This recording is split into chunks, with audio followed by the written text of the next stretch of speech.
from 3.6 million down to 3 million, ready for occupancy. Villaggio Enclaves, located along Highway of Governor Ferrer Drive, Barangay Buenavista 1, General Trias, Cavite. 40 minutes away from PTEX Terminal and Naiya Road through Cavitex Expressway.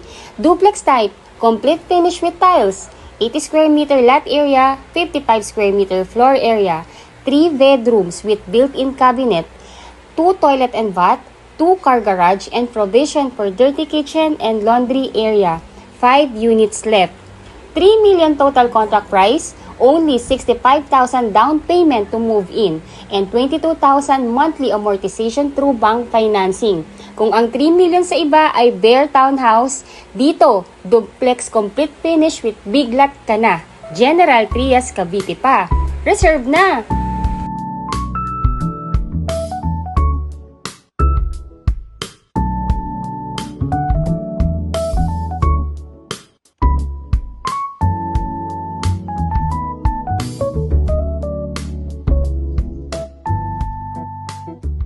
Hello everyone! So again, this is Miss C. Caranza, your licensed real estate broker based in Cavite. And right now, I'm here in Villaggio Enclaves para ipakita po sa inyo yung actual na community ng ating subdivision and yung actual na turnover ng unit. Actually, itong pinapakita ko sa inyo ngayon is yung mismong unit na i-reserve ng client ko pong nasa ibang bansa. Katapat po nito is actually the clubhouse. Ayun po. So this is a twin homes. Same din po siya ng unit model sa Estancia Enclaves and sa Valencia Enclaves. Again, si Villaggio Enclaves, General Trias, Cavite, is a sister subdivision po ng Valencia Enclaves at ng Estancia Enclaves. Kaya, same lang din po yung house model na makikita ninyo. So, this unit po is an 80 square meter with a 55 square meter floor area. Pag tinurn over po sa inyo to, complete finish with tiles. Sa ground floor po, naka-ceramic tiles na siya. Sa second floor, naka-wood tiles na po yan. Meron po itong 3 bedrooms, may 2 toilet and bath with 2 car garage and provision for your dirty kitchen and laundry area. Right now po, nandito ako sa likod ng ating provision for the dirty kitchen and laundry area. It is 3 meters yung wide niya, kaya kung gusto niyo po siyang i-extend at ilipat dito yung dirty kitchen or magdagdag ng dirty kitchen, you can do that po kasi malaki pa po yung likod. And itong parking area natin, kaya po dito ang 2 cars. Bali po, nagtry na kami ditong mag-park ng Innova at ng Vios. Kasyang-kasya pa rin po siya. Then yan po yung ating amenities. Right now po, ongoing na yung construction. Magkakaroon po tayo dyan ng clubhouse, adult pool, kiddie pool, may playground, may basketball court. Ayun po. Then, sa frontage po ng bahay natin, may 5 meters wide po yan. As in, kung ano po yung makita nyo po dito sa presentation ko, is gantong-ganto rin po yung actual na turnover na marireceive din po ninyo kung sa Villaggio Enclaves po tayo kukuha. From 3.6 million down to 3 million. Yes po, yun na lang po yung total contract price niya. Kung sa ibang subdivision, ang 3 million ay townhouse at bare lang, dito po duplex na with big lot ka pa at complete finish pa. Kaya sobrang dami pong nagre-reserve sa amin nito ngayon. Kaya kung meron pa po tayong maaabutan, reserve your unit. Sayang po to. Napakalaking opportunity nito. Imagine, para ka lang naka-single attached. You don't need a corner lot, you don't need an end lot kasi nga po may extra lot ka na sa gilid that you can use for your expansion. As you can see po, yung ating kitchen area, meron na siyang built-in cabinet. Meron na siyang overhead cabinet, then may base cabinet na siya. As in, kung ano yung makita nyo dito, ganito na rin po yung turnover niya. Then yung windows po, naka-analog po yan and swing type siya. Kaya both yung yung glass ma-open nyo. Kaya mas well ventilated yung unit. And dahil nga po, maraming bintana at malalaki ang bintana, natural light, yan po kagad yung mapapansin natin. Napakaaliwalas ng loob ng bahay. Ayan po. So, ayun po. So, again, para ma-watch nyo po yung detailed vlog ko. Kasi may isa po akong vlog ng Villaggio Enclaves na dinidiscuss ko na lahat doon. From the computation, the process of reservation, and yung complete list of requirements para sa mga OFW na gustong mag-reserve. Na, ayun po, pwede nyo po siyang panoodin. Ilalagay ko po yung URL noon dito po sa video po ng vlog ko po na ito. So, this is the first toilet and bath. As you can see po, complete finish na po yan. So, as in, ganyan na po siya. Hindi lang po siya nalagyan pa ng overhead cabinet. Ayun. So, again, itong unit po na to, for reservation na po ito ng isang client kong nasa ibang bansa. So, I'm just doing the vlog para at least makita nga yung property na binibili nga. Then, ito po yung electric breaker natin for the first floor and the second floor. Ayan po, then sa ilalim ng hagdan, may storage area pa or may storage room pa na pwede nyo i-convert as cabinet. Ayun po, then let's go to second floor. Ayun po, then yung hagdan natin, yung stairs natin, naka-wood planks na yan. Then naka-metal handrails with wood po yung ano niya, yung finishing.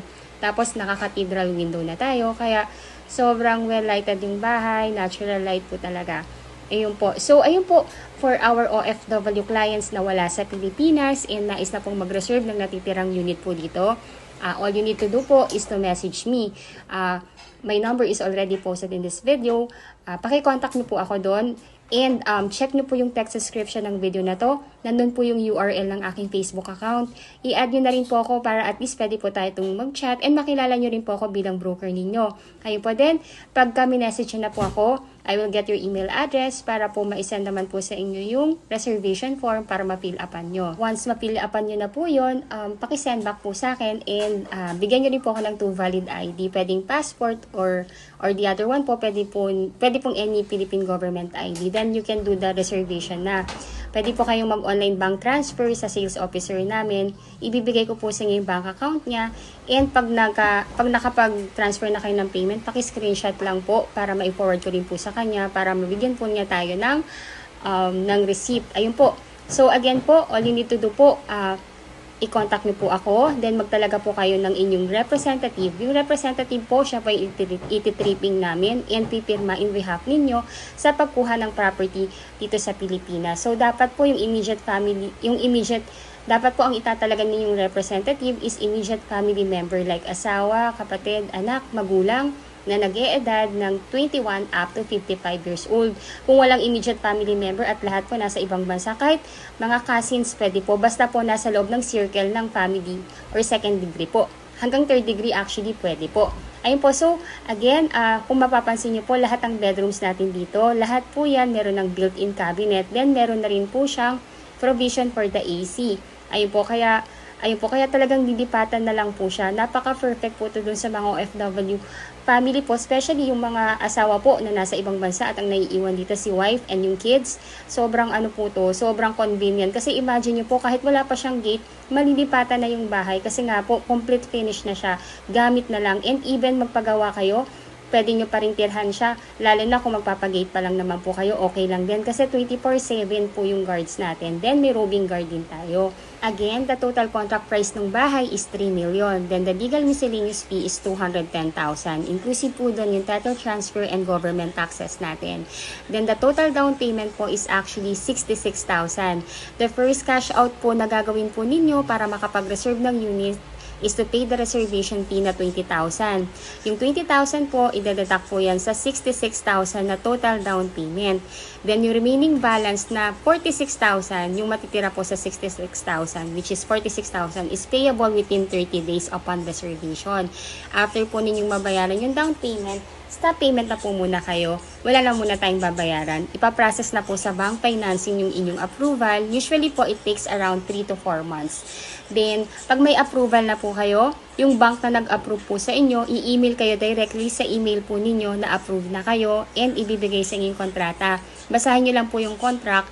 Then, kung okay na po sa inyo yon and nag-agree na kayo, paki-replyan nyo lang din po sa email yung bank na nag-approve sa inyo na tinatanggap nyo na para ma-schedule naman po kayo kung nandito na kayo sa Pilipinas or yung representative ninyo for loan contract signing. Ngayon po, pag nakapag-schedule na po ng loan contract signing at nakapirma na po kayo or yung inyong representative dito sa Pilipinas, maglo-loan proceed na po yung bangko sa developer natin. Once natanggap na ng developer natin yung loan proceeds, hihingi naman po yung developer natin ng at least 30 days para sa unit preparation and acceptance ninyo ng unit. Ayun po. Ngayon po, pag-approve na po kayo at nakapag-sign na ng loan contract, doon pa lang po mag-i-start yung inyong monthly amortization sa bank, which is pwede nyo po siyang bayaran ng hanggang maximum ng 30 years to pay. Pero mas pinipili po ng karamihan ngayon is 25 years to pay kasi mas mababa For 25 years to pay, that is only 22,221.79 centavos. Then, kung 20 years to pay naman po ang gusto ninyo, that will be 24,375.43. Then, for 15 years to pay, that will be 28,258.27. Again po, yung detailed vlog ko po for the computation, complete list of requirements, and the process, meron po akong separate na vlog doon. Ilalagay ko na lang din po sa comment. Ilalagay ko na lang po sa text description ng video na to para mapanood niyo rin po yun. Sobrang detailed po yun. I'm sure sa mga subscriber ko na I know that you know me already na pang nag-vlog ako, detalyado. Kasi as much as possible, I really wanted po na maging worth yung pag-watch ninyo sa napakahaba kong vlog. Ayun po. Again, if you think po na nakakatulong po ako sa inyo, para magkaroon ng kaliwanagan sa pagkuha ng property dito sa atin sa Pilipinas, kindly subscribe naman po and like my video para makagawa po ako ng mga iba pa nating mga updates sa pabahay dito sa atin sa Cavite. Ayun po. So again po, 'di ba po, na-approve na tayo ng bank and nagkaroon na ng loan proceeds sa developer at hihingi si developer ng 30 days para sa acceptance and inspection ninyo. Habang naghihintay tayo ng schedule, pwede nyo na pong bayaran yung move-in fee sa developer natin, which is 15,000 pesos. Yung move-in fee na 15,000 is para po yun sa application ng water and Meralco ninyo. Sila na po yung mag-a-apply in behalf ninyo na instant po kayo para at least wala na pong masyadong hassle para pag sa inspection and acceptance ninyo, may mga utilities na po yung bahay and ready na talagang malipatan. Ayun po.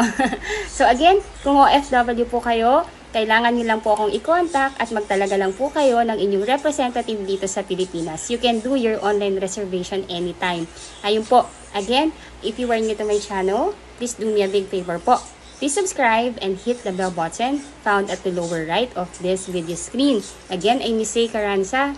I'm the licensed real estate broker and I have 2 best agent na pinagkakatiwala ang sumagot din ng lahat ng inquiries ninyo. Magagaling din po to. Si Miss Stephanie Francisco at si Miss Ella de la Cruz. Ayun po, our number is already posted. Add nyo po kami sa Facebook at least para makilala nyo rin po kami and makapag-chat po tayo. Ayun po, so itong model house po is to give you idea lang po kung paano natin mas mapapaganda pa yung unit. As you can see po, kanina po, di ba maganda na yung actual na turnover. What more pa po kung pagagandahin nyo pa ng ganito. Sobrang ganda, para ka lang nasa hotel. Ayun po, so, ayun po. So again, we only have limited units. Nag-open house kami for 2 days. In 2 days po, 11 units yung nasolve namin. Right now po, may 6 units na lang na available. Kaya napakaswerte po ng mga kliyente po namin makakaabot pa sa remaining na unit. Imagine po, 3.6 million down to 3 million. And I'm sure po, nagsha-shop na rin po kayo sa ibang sa ibang subdivision. Chine-check nyo na rin yan. Ang 3 million sa ibang subdivision po, I know that you know na townhouse lang yan at there. Ayun po. Thank you so much for watching and I hope na entertain ko rin po kayo dito sa video na ginawa ko. Thank you so much po. God bless and bye po.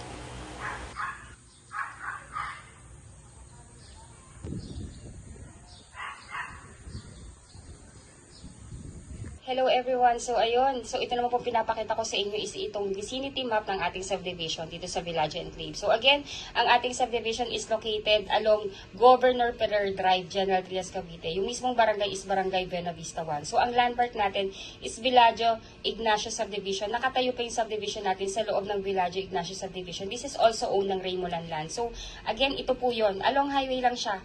Ayan po. So ayun, so pakita ko po yung ating accessibility. Ayun po, so this is Cavitex. Ito yung Cavitex. Then from here, MOA. Then papunta po ito ng Naiya Road or Naiya Airport. So from here, mga 30 minutes to 40 minutes drive po yan kung may service kayo. Ngayon po, diretso lang po siya. Then, ngayon po kasi nagkaroon ng extension si Cavitex or si Cavitex Expressway. So, meron na po ditong accessibility diretso dito sa atin. So, kalye po yan. Dito po yung tagos niyan. So, ito na yung subdivision. Kung may service po kayo, nadadaanan na to, dito na kami dumadaan pag magti-tripping kami dito sa Villaggio Enclave. So, ang ganda dire-diretso lang po siya. Ngayon po, kung wala pa naman po kayong service or meron po kayong mga kamag-anak na mag-commute, pwede pa rin pong, very commuter-friendly rin po ito. Kasi from the PTEX terminal, may mga buses doon na sakayan ng tansa. Yun po yung sakyan niya. Then sabihin lang po sa konduktor na ibaba siya dito sa Robinson General Trias. So from here po, ang tawag namin dito is Antero Soriano Road. So baba lang siya dito, then tawid po dito. May terminal po dito ng jeep na dire-diretso na po yan dito sa atin sa Villaggio. Ganon siya ka-accessible. Dalawang sakay lang siya. Ayun po, then this is highway po again. So paglabas ang subdivision, may mga jeep na rin going dito sa Robinson Tejero, papunta po ng pag nandito na kayo, may mga sakayan din na buses diretsong PTEX, papunta ng Mall of Asia, and mga terminal going ng Zapote, Las Piñas, SM Bacoor. So, ayun po. Yan, dito rin po, may mga jeep din po na diretso ng pa SM 13. So, ayun po. So, kung titinan niyo po, nasa gitna lang po tayo halos ng lahat. Kasi po, ayan po yung ating accessibility. Antero Soriano Highway, 20 minutes away lang po. Then, ang Hari Road, 22 minutes away. Then, SLEX, via Carmona Exit, 30 minutes away lang. Then MCX, 10 minutes away lang, 40 minutes away lang po tayo. Kasi nga po, yung ating mga infrastructure dito, especially si Cavitex, andito lang oh. Grabe oh. Dati po kasi wala to, ang binabaybay talaga namin yan. Pero okay lang din kasi po commuter friendly naman siya. Ang mahalaga po kasi sa amin, yun nga po, napaglabas mo ng subdivision, may jeep na sakayan na kaagad. Hindi na kung saan ka pa pupunta para lang makasakay ng jeep. Ito yung kagandahan po sa lahat ng project ni Remo Lanlan. So ayun, grab the opportunity po. Habang meron pa, ang baba nito, 3 million lang po nito. Ayun po, so again, if you are new to my channel, please don't forget to subscribe and hit the bell button found at the lower right of this video screen. Ayun po, and kung gusto nyo din po mas ma-appreciate yung ating subdivision and para makita nyo rin yung other nearbys, check nyo po yung Google Map nyo po. Pero, sige po, ihabol ko na rin to. Nasaan na ba yung aking ibang presentation? Ayan, so, ayan naman po. So, ito yung vicinity map natin. Ito yung mga nearby. So, malapit tayo sa Lyceum of the Philippines. Malapit tayo sa Our Lady of Remedios Montessori School. Sa loob ng ating subdivision, meron tayong Villaggio Ignatius International School. Ngayon naman, kung sa hospital naman, malapit po tayo sa De La Salle University Medical Center, Emilio Aguinaldo College Medical Center, and Gentry Medical Center. Then, sa malls, ayan, ang kagandahan po dito si Vista Mall, halos katabi lang natin. Malapit lang po yan sa atin. Then, si Robinson Place General Trias, NCB Central Mall. Ayun po, para mas ma-appreciate nyo rin po yung ating yung ating subdivision po. You can check din sa Google Map para at least makita nyo po yung mga other nearby or baka may iba pa kayong hinahanap. At least makita nyo yung mga nearby doon sa loob, doon sa subdivision natin. So ayun po. Thank you so much for watching. Medyo napahaba na po ito. Yung next na video, po yun, vlog ko po yun sa Valencia Enclaves. Ayun po, para magkaroon lang kayo ng idea kung ano yung itsura ng actual na turnover ng Villaggio. Kasi same lang din po with Valencia Enclave and Estancia Enclaves. Ayun po, thank you so much for watching and bless you all po. Hello everyone, I'm back. So ito naman pong ipinapakita ko sa inyo is yung complete list of requirement as an OFW na wala sa Pilipinas. Sa ating mga kababayang OFW na nais na pong mag-reserve ng kanilang pangarap na bahay, ngunit ang iniisip po ay dahil wala nga po dito sa Pilipinas, all you need to do po kung gusto nyo na mag-reserve ay i-message po ako sa aking Philippine number, Viber or WhatsApp, or kindly add me sa aking Facebook account na nandito po sa URL ng text description ng video po na ito. So, ayun po. So, kung gusto nyo na mag-reserve, ang una ko pong gagawin ay hingin ko po yung inyong email address para ma-send ko po sa inyo reservation form. Then, pag na-receive nyo na siya, kindly fill up po yung reservation form and i-attach nyo po yung mga requirements na nasa inyo na. Ayun po. So, nasa inyo na po. Then, iba pwedeng to follow na. So, ayun po, i-discuss ko po sa inyo yung complete list of requirements. Ayun po. So, requirements through online reservation kasi majority talaga po is through online reservation na para for the convenience and para mauna po talaga tayo dito sa nag-iisang unit na available dito sa amin ngayon sa Villaggio. So, ayun po, filled out the reservation form. Then, pag na-fill out nyo na po, i-send back nyo po sa akin via email again. Then, attach po kayo ng 2 valid ID with 3 specimen signature. Then, compliance of other documents is within 15 days upon reservation po. So, para po sa ating mga kababayan or OFW na wala sa Pilipinas, magtalaga lang po kayo ng representative or SPA na siyang kakatawan sa inyo sa pagkuha ng bahay. Siya po ang ititripping at pipirma sa mga documents patungkol sa pagkuha ng inyong bahay. Dapat po immediate family member like asawa or anak or kapatid or magulang or pinsan or pamangkin or in-laws. Nakaipilido pa po na inyong asawa or anyone po basta kaipilido nyo pa po siya.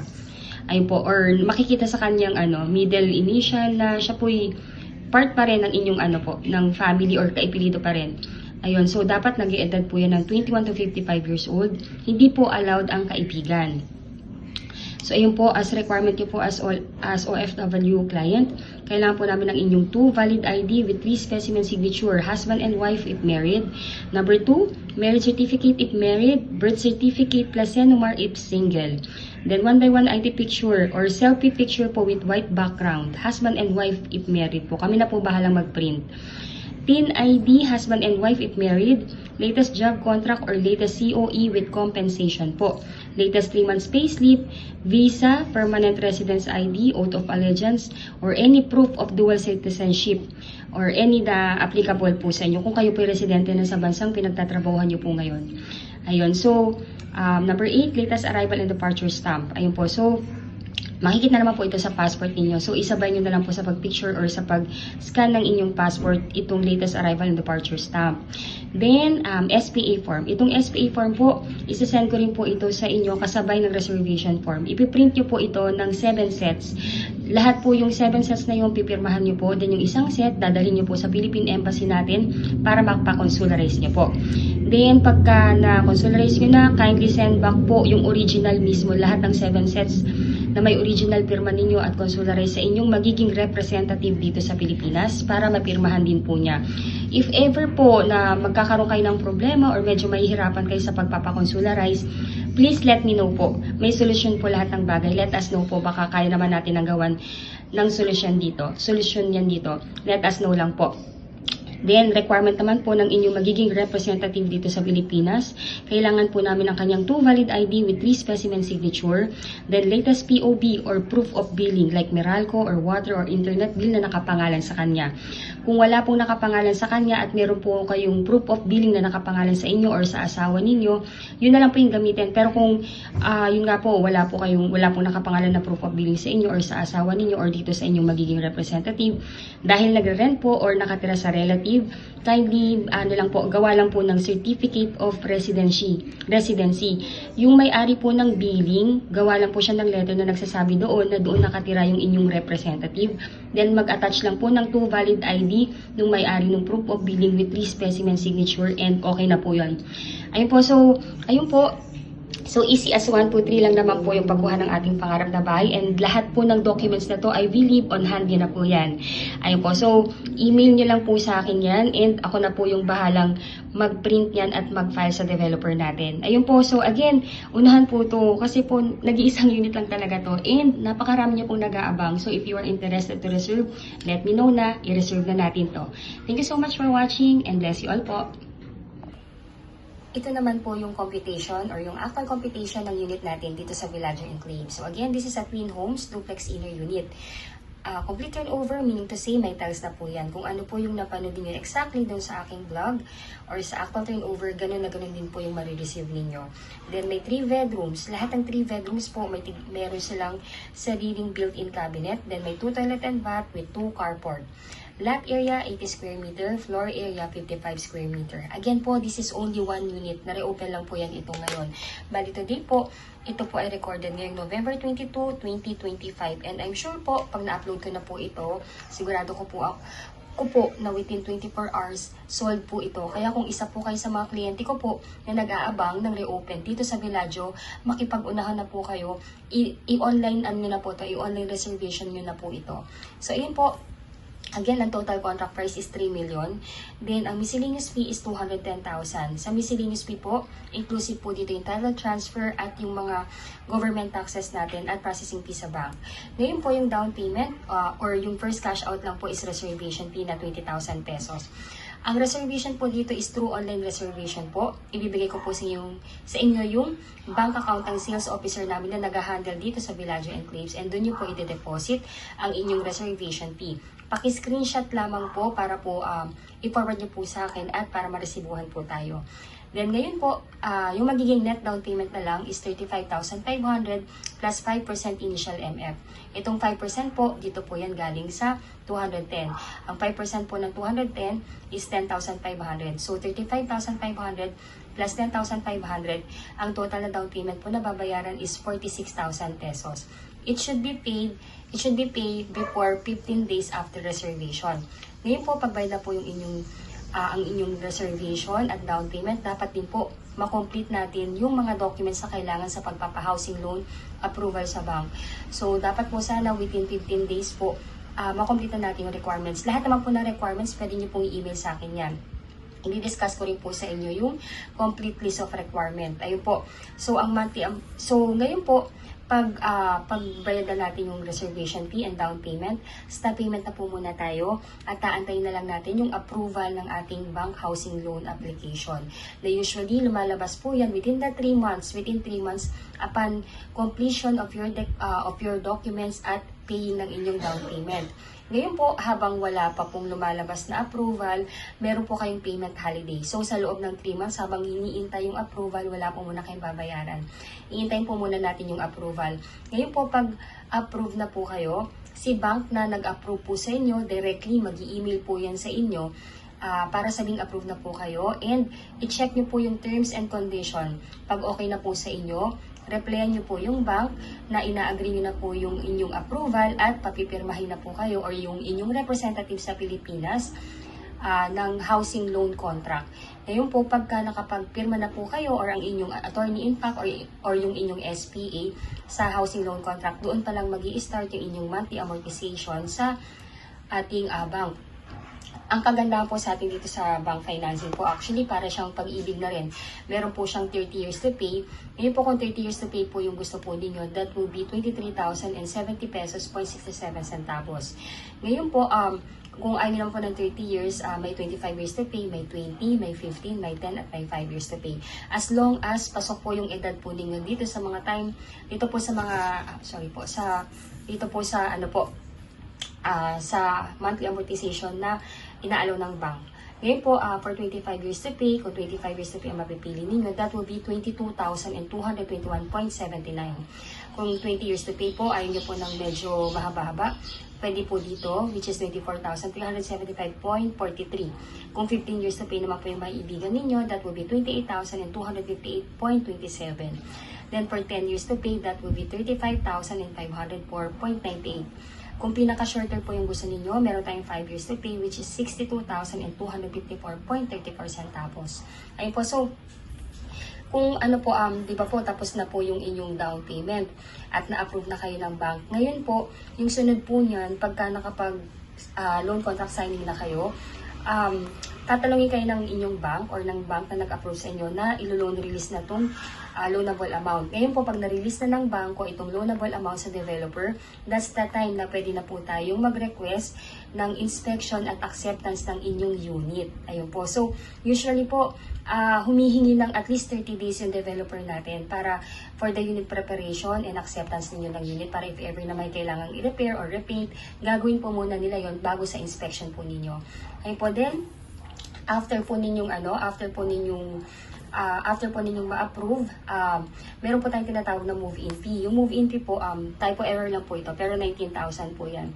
Inclusive po dito yung electric and water. Imbis na kayo po yung mag-apply, developer na po natin yung mag-a-apply in behalf po ninyo para po at least if ever po na sa inspection natin kung makakapitan na ni Meralco yung inyong unit, at least meron na pong kuryente or konti na lang iintayin ninyo para po sa pagpa-power ng unit po ninyo. Usually po kasi si Meralco medyo matagal siya mag-power. Bali, ang nakita po namin sa kanya is 30 to 45 days po bago po niya ma-power yung isang unit po. Wala po kasi silang expedite, parang by batching ata to si Meralco. Ayun po. Ngayon po, pag gusto nyo na pong mag-reserve and gusto nyo na pong makipag-unahan sa natitirang unit natin, again po, this is only 1 unit left. So, ayun po, dito nyo po isa-send sa aming account officer po na si Ma'am Fatima Medina. AUB Bank po ito. Ito po yung kanyang account number. Pag nakapag-transfer na po kayo ng reservation fee, kindly screenshot para po isend nyo po sa amin at maibigay ko din po kay Ma'am Fatima para maresibuhan po tayo. Ayun po. Then ngayon po, yung mode of payment ng ating down payment is actually hindi po pwedeng cash. Dapat po through manager's check. Di ba po, kung hawak nyo na po yung cash or yung kung sino pa yung magiging attorney in fact ninyo or SPA ninyo, ipapadala nyo sa kanya, di ba po, yung total na down payment na 46,000. Ngayon po, ipa-convert ninyo or ng inyong magiging SPA dito sa Pilipinas, yung 46,000 into manager's check. In any bank of choice, pwede pong pumunta yung inyong SPA or kayo po para i-convert yung 46,000 into manager's check. Ngayon po, ang dapat po na nakalagay na pay to order ay yung ating developer, which is si Raymulan Lands Inc. Ayun po. So, dalawang manager's check po kasi yung ipapagawa nyo. Yung first na manager's check is dapat ipalagay nyo po is 35,500 para po yan dito sa net na down payment. Then, yung second po na manager's check is 10,500 para po yan sa initial MF. Ayun po. So, pag tinanong lang po sa inyo ng bank kung para saan yung purpose ng manager's check, sabihin nyo lamang po na nag-purchase kayo ng property at si bangko naman, hingi naman po siya ng proof, which is ipakita niyo po yung reservation receipt na ibibigay namin sa inyo pag nag-reserve na po kayo.